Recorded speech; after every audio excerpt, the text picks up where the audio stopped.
السلام علیکم دوستو دنیا کی تاریخ میں منگولوں سے زیادہ سفاک قوم نہیں گزری۔ یہ وہ قوم ہے جس کے ہاتھوں عباسی سلطنت کا خاتمہ ہوا اور مسلم تہذیب اپنے زوال کو پہنچی۔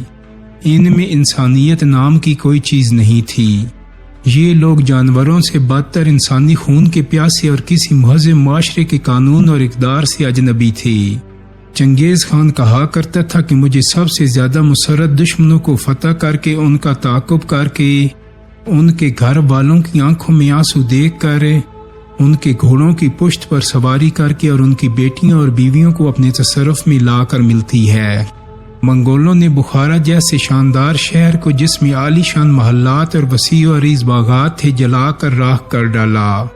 انہوں نے سمرقند میں 10 لاکھ افراد کو قتل کیا، جبکہ خوارزم شہر میں 12 لاکھ افراد کو تہتیغ کیا۔ بامیان شہر کو انہوں نے صفحہ ہستی سے اس لیے مٹا ڈالا کہ وہاں ایک منگول شہزادہ اپنی جان سے ہاتھ دھو بیٹھا تھا۔ اس جرم کی پاداش میں منگولوں نے شہر کی اینٹ سے اینٹ بجا دی۔ حکم یہ تھا کہ ماؤں کے پیٹ میں بچوں کو بھی زندہ نہ چھوڑا جائے، چنانچہ ماؤں کے پیٹ پھاڑ کر وہ بچے بھی مار دیے گئے جو ابھی پیدا بھی نہیں ہوئے تھے۔ منگول جہاں جاتے وہاں انسانی کھوپڑیوں کی مینار بناتے، ہزاروں لاشوں کی اجتماعی قبریں بناتے اور جانوروں کو بھی قتل کر ڈالتے۔ کہا جاتا ہے کہ ہرات میں ان وحشیوں نے 16 لاکھ انسانوں کا قتل عام کیا۔ ان شہروں کی تباہی کے نتیجے میں ہزاروں دانشور، شاعر، سکالر، مصور، لکھاری سب مارے گئے۔ مسلم آرٹ اور کلچر ختم ہو گیا، کتب خانے تباہ ہو گئے، کتابیں نظر آتش کر دی گئیں، سینکڑوں بار سے محفوظ قیمتی نسخے، علم کے خزانے اور مسلم سلطنت کا جاہ و جلال سب مٹی میں مل گیا۔ وہ مرغزار شاہراہیں اور وادیاں جہاں زندگی دوڑتی تھی، دیکھتے ہی دیکھتے ویران ہو گئیں۔ 1258 میں چنگیز خان کے پوتے ہلاکو خان نے بغداد پر حملہ کیا۔ بغداد اس وقت مسلم شان و شوکت کا مرکز تھا۔ مورخین کے مطابق 34 دن تک بغداد میں 18 لاکھ انسانوں کا قتل عام ہوا۔ بغداد کی گلیوں میں خون کی ندیاں بہتی نظر آئیں اور دریا کا پانی بغدادیوں کے خون سے سرخ ہو گیا۔ معتصم باللہ جو اس سلطنت کا آخری حکمران تھا، اسے منگولوں نے گھوڑوں کے سموں تلے روند کر کچل دیا۔ دوستو، مورخین لکھتے ہیں کہ بغداد کی تباہی فقط ایک شہر کی تباہی نہیں تھی، بلکہ اس ثانیہ کے دور رس سیاسی اور نفسیاتی اثرات مرتب ہوئے۔ خلیفہ کو مسلم امہ کا روحانی سربراہ سمجھا جاتا تھا اور بدترین دور میں بھی خلیفہ کو اتحاد کی علامت کے طور پر جانا جاتا تھا۔ بغداد اس وقت خلافت کا مرکز تھا۔ خلافت بھی ختم ہوئی، مرکز بھی تباہ ہوا اور خلیفہ کو ذلت آمیز شکست ہوئی۔ بغداد اس دور میں علم و ادب کا گہوارہ تھا۔ بغداد کی شکست و تباہی کے ساتھ سب کچھ ختم ہو گیا۔ کتابوں کے عظیم خزانے، آرٹ کے نادر نمونے، فلسفے اور سائنس کا وہ علم جو کئی سو برس کی محنت کے بعد کشید کر کے بغداد کی درسگاہوں میں پڑھایا جاتا تھا، سب دنیا سے مٹ گیا۔ مساجد، جامعات، ہسپتال، محلات، لائبریریاں سب نظر آتش کر دی گئیں۔ عظیم شاعر سعدی نے اس زمانے میں شیراز میں بیٹھ کر بغداد کا نوحہ لکھا، جسے اب تک فارسی شاعری میں سب سے رکت انگیز نظم سمجھا جاتا ہے۔ ایرانی اور عرب جنہوں نے دنیا کو اعلیٰ پائے کی علمی اور سائنسی تحقیق سے نوازا، سکوت بغداد کے بعد پھر کبھی متحد نہ ہو پائے۔ عربی جو صدیوں تک ایران میں مذہب، سائنس اور فلسفے کی زبان رہی تھی اور تمام حکماء اور سائنسدان اسی زبان میں تحقیق کرتے تھے، سکوت بغداد کے بعد اس زبان کا اشتراک بھی تقریباً ختم ہو گیا، اور دوسری طرف سائنس اور فلسفے پر عربوں کی بالادستی کا عہد بھی تمام ہوا۔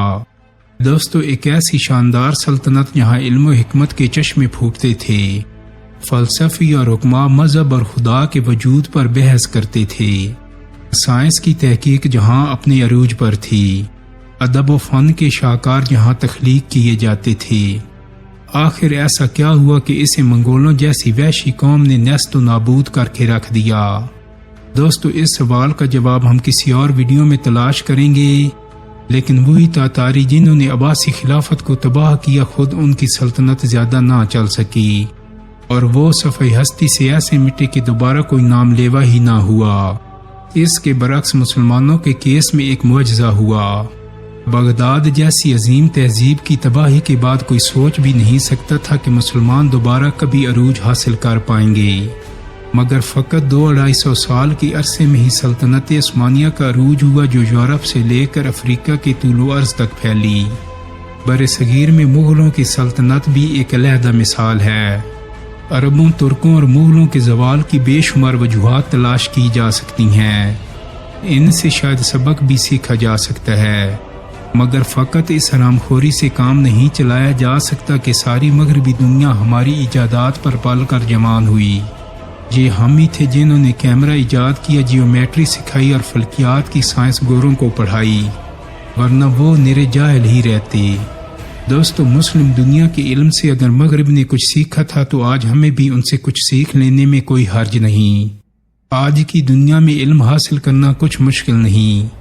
اگر آپ میں ہنر ہے تو آپ ایک ای میل کر کے، ایک کلک کر کے، ایک اپلوڈ کر کے دنیا کے سامنے اپنی قابلیت رکھ سکتی ہیں، مگر اس قدر آسانی کے باوجود مسلم دنیا کا المیہ یہ ہے کہ وہ ترقی یافتہ دنیا سے کوئی 100 برس پیچھے ہے، اور اس کی بنیادی وجہ یہ ہے کہ مسلم دنیا نے تحقیق اور جستجو کا دروازہ بند کر دیا ہے۔ بظاہر مسلم ممالک میں بڑی بڑی شاندار جامعات ہیں، وہاں دنیا کے بہترین استاد تعلیم دیتے ہیں، قابل سکالر وہاں ریسرچ کرتے ہیں، مگر یہ کسی بھی طرح مغربی جامعات کی تحقیق کا مقابلہ نہیں کر پا رہے۔ اکیلی اسٹینفورڈ یونیورسٹی کے نوبل انعام یافتگان کی تعداد پوری مسلم دنیا کے نوبل انعام یافتہ افراد سے زیادہ ہے۔